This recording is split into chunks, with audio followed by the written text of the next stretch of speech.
लोगों को एक आशा थी कि भारतीय जनता पार्टी महंगाई खत्म कर देगी, बेरोजगारी खत्म कर देगी। जनता ने देख लिया है उनको। अब जनता सबक सिखाने के लिए बैठी है, मगर ये ना राम भगत हैं और ना इनको राम से मतलब है। इन्हें गद्दी चाहिए और ये जनता जान चुकी है। पब्लिक की जो आवाज होती है वो खुदा की आवाज होती है, नकाराए खलक आवाज खुदा। नमस्कार, मैं वसीम अख्तर और हम मौजूद हैं द लीडर हिंदी के स्टूडियो में। हमारे साथ समाजवादी के एक बड़े नेता वीरपाल सिंह यादव एडवोकेट मौजूद हैं। आपके बारे में अगर हम बात करें तो उन्होंने राजनीति बहुत नीचे से शुरू की और शिखर तक पहुंचे हैं। राज्यसभा में रहे, दर्जा राज्य मंत्री रहे और पिछला चुनाव उन्होंने भितरी चैनपुर से लड़ा था। चुनाव का बिगुल बज चुका है। हम चुनाव को लेकर उनसे तमाम सवाल पूछेंगे, जानेंगे कि उनकी प्रगतिशील समाजवादी पार्टी जिसका तालमेल समाजवादी पार्टी से हो चुका है, क्या तैयारी है। वीरपाल जी, आपका स्वागत है हमारे इस कार्यक्रम में। वीरपाल जी, चुनाव घोषित हो चुका है। अगर हम बरेली की बात करें तो बरेली में 9 सीट पिछली बार भारतीय जनता पार्टी ने जीत ली थी। उस चुनाव की कमियां रह गई थी, कैसे पूरी होंगी? देखो, बरेली जनपद कई बार ऐसा हुआ है कि एक तरफा जिस दल को जिताया है, एक तरफा जिताया है। समाजवादी पार्टी ने भी 1993 में 9 में से 7 सीटें जीती थी। लेकिन 9 की 9 सीट कभी किसी पार्टी को 9 की 9 सीट तो ये खैर पहली बार हुआ है, मगर 7 तक भारतीय जनता पार्टी भी पहुंची जी। और समाजवादी भी पार्टी पहुंची। अब ये 9 का आंकड़ा बना है। मुझे लगता है कि पिछली बार भारतीय जनता पार्टी ने जो किसानों को, नौजवानों को, बेरोजगार लोगों को, महंगाई को ये निशाना बनाया था और लोगों को एक आशा थी कि भारतीय जनता पार्टी इन सब चीज़ों को ठीक ठाक कर देगी, महंगाई ख़त्म कर देगी, बेरोजगारी ख़त्म कर देगी। तो यहाँ की जनता ने उनके लिए सपोर्ट कर दिया और एक ऐसी हवा चली कि उस हवा में बड़े बड़े अच्छे लोग धराशायी हो गए। समाजवादी पार्टी 47 पे आके सिमट गई। तो इस बार ऐसा कुछ नहीं है, जनता ने देख लिया है उनको और अब जनता सबक सिखाने के लिए बैठी है। समाजवादी पार्टी और आपकी प्रगतिशील समाजवादी पार्टी पिछली बार की चोट खाई हुई है, तो आप कैसे काट करेंगे? नहीं, हम ऐसे ही काट कर रहे हैं। हम लोगों को यही तो समझा रहे हैं कि इन्होंने आज तक, जैसे राम मंदिर बन रहा अयोध्या में, आपको याद होगा मुलायम सिंह यादव जब सन 1990 में मुख्यमंत्री थे तो उन्होंने एक ही बात कही थी कि या तो आपस में बैठ के समझौता हो जाए या अदालत जो फैसला करे उसे मानेंगे, हम जबरदस्ती नहीं बनवाने देंगे।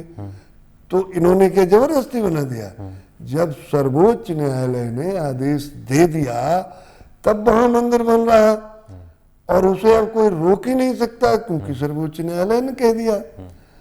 इसलिए और ये घोटाला और कर रहे हैं वहां चंदा के नाम पर। वहां की जो अड़ोस पड़ोस की जगह थी वो कई IAS और IPS जिनको पता लग गया था उन्होंने खरीद के और औने पौने दाम में खरीदी और फिर बड़े दामों में बेची। तो घोटाला तो ये करते हैं, मगर ये ना राम भगत हैं और ना इनको राम से मतलब है। इन्हें गद्दी चाहिए और ये जनता जान चुकी है। अगर हम अमित शाह को देखें जो पिछले दिनों यहाँ रोड शो करके गए हैं, उसमें भी जिस तरह की भीड़ थी उससे ये लगा कि जैसे कोई बहुत बड़ा उनको इन सब चीज़ों से फर्क नहीं पड़ा है। देखो, भीड़ 2 तरीके की होती है। एक तो लाई गई भीड़ होती है साधनों से, और एक स्वतः नेता के लिए, परिवर्तन के लिए आती है। तो जो अखिलेश यादव या शिवपाल सिंह यादव जहाँ जाते हैं वहाँ जो पब्लिक आती है वो सरकारी बसों से ढोई हुई पब्लिक नहीं है। वो स्वतः सत्ता परिवर्तन के लिए आई है जी। और ये जो लाते हैं, आपने देखा होगा कि यहाँ शाहजहानपुर में जब मोदी जी की सभा हुई तो एक भी सरकारी बस उपलब्ध नहीं थी। सैटेलाइट पर भीड़ लगी हुई थी यात्रियों की, कोई सरकारी बस उपलब्ध नहीं थी। तो यह सरकारी बसों में, और टारगेट दिया जा रहा वीडियो को, ईडीओ पंचायत को, थानेदार को, कि आपको ये बस भरवानी है। तो इस तरह से भीड़ इकट्ठी कर लेते हैं, उस भीड़ कोई माने नहीं रखती। की पार्टी या जो समाजवादी पार्टी है कब तक टिकटों का बंटवारा कर देगी? अब मैं अभी गया था लखनऊ, तो पता ये लगा है कि 16 को शायद करें, जी मगर अब की योजना ये है कि भारतीय जनता पार्टी की लिस्ट जारी होने के बाद ही ये लोग करेंगे जारी, जो मुझे आभास हो रहा है, जिससे कि सारी गलतफहमी इनकी दूर हो। जी। आपकी कितनी हिस्सेदारी रहेगी? आपकी मतलब प्रगतिशील समाजवादी पार्टी की कितनी हिस्सेदारी रहेगी? देखो, अब हिस्सेदारी का सवाल नहीं है। जी। मैंने लखनऊ में कहा था एक मीटिंग में कि व्यक्ति से बड़ा दल और दल से बड़ा देश। एक कहावत है कि पब्लिक की जो आवाज होती है वो खुदा की आवाज होती है, नकाराए खलक आवाज खुदा। तो पब्लिक की ये आवाज थी। हम जहां भी जाते थे वो कहते थे कि भाई दोनों एक हो जाओ, नहीं तो भारतीय जनता पार्टी फिर आ जाएगी। तो पब्लिक के आदेश का पालन करने के लिए और भारतीय जनता पार्टी को सत्ता से बेदखल करने के लिए हम लोग एक हुए हैं। इसमें सौदा वाली कोई बात नहीं है कि हम कितनी सीटों पर लड़ेंगे और वो कितनी सीटों पर लड़ेंगे। आप तो लड़ेंगे ना चुनाव? अब हमको पार्टी आदेश करेगी तो लड़ लेंगे।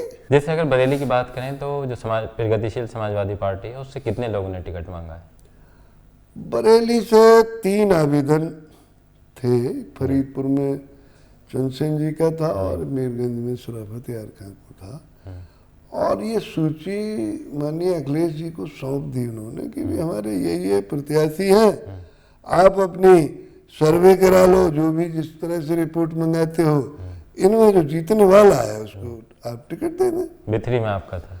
हाँ, बिथरी में हमारा था। जी। अखिलेश यादव ये कह रहे हैं कि हमने बड़े दलों से इस वजह से समझौता नहीं किया कि जो पुरानी हमारी वो रहा है अनुभव वो अच्छा नहीं रहा, इस बार छोटे दलों से समझौता कर रहे हैं। आपको क्या लग रहा है कि सही कदम है?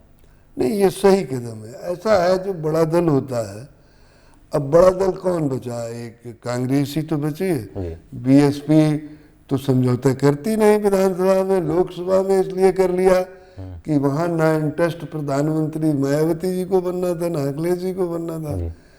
तो वहां तो हो सकता था। विधानसभा में तो दोनों लोग मुख्यमंत्री के दावेदार हैं, तो समझौता हो ही नहीं सकता था। तो कांग्रेस बची।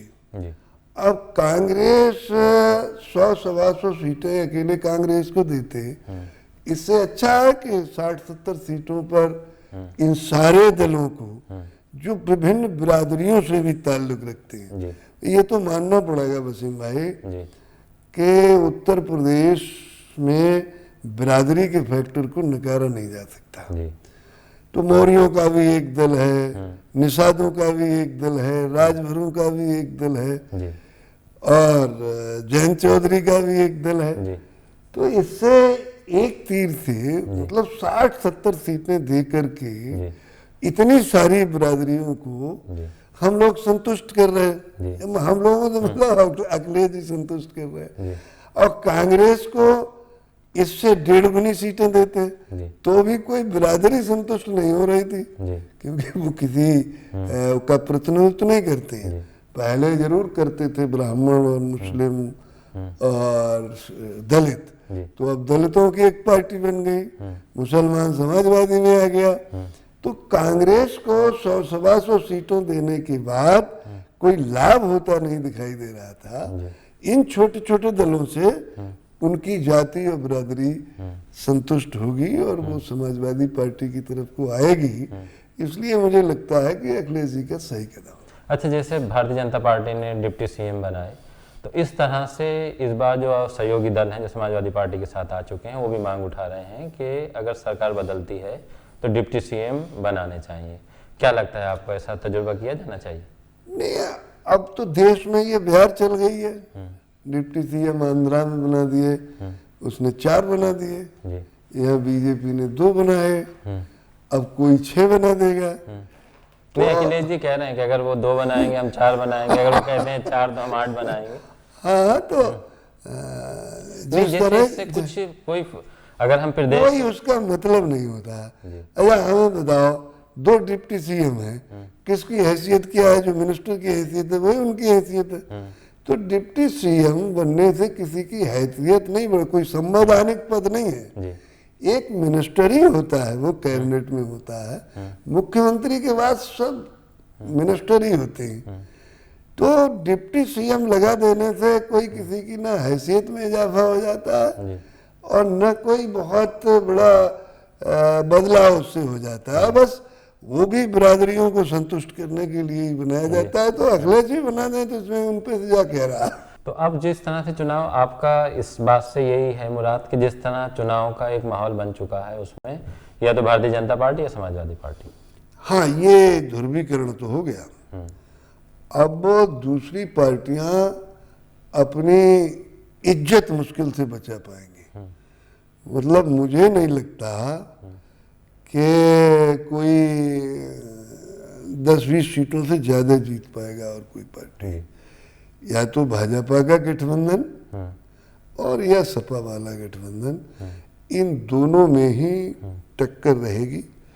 अब किसका मैनेजमेंट बढ़िया है, किसका नहीं बढ़िया, इस पे काफी कुछ निर्भर करेगा। चुनाव होता है तो आपके जो कैंडिडेट होंगे, जो प्रगतिशील समाजवादी पार्टी के कैंडिडेट होंगे, वो समाजवादी पार्टी के सिंबल पर लड़ेंगे? हाँ, लगभग ये तय हो गया है, मगर आखिरी डिसीजन तो माननीय शिवपाल सिंह जी और अखिलेश जी बैठ के करेंगे। मगर तय ये हो, क्योंकि हमारा सिंबल सीज कर दिया, उन्होंने दूसरा सिंबल दे दिया। आपका क्या था पहले सिंबल? पहले हमारा चाबी था। अच्छा।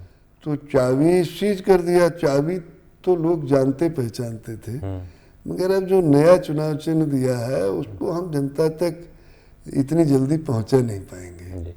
तो इसलिए निर्णय यही लिया कि समाजवादी पार्टी के सिंबल पे ही लड़ा जाए। आपने वीरपाल जी को सुना, उन्होंने बहुत सी बातें साफ कर दी हैं चुनाव से पहले, और वो जिस तरह से बात कर रहे हैं वो जोश से लबरेज हैं। उन्हें लगता है कि सत्ता परिवर्तन इस बार तय है।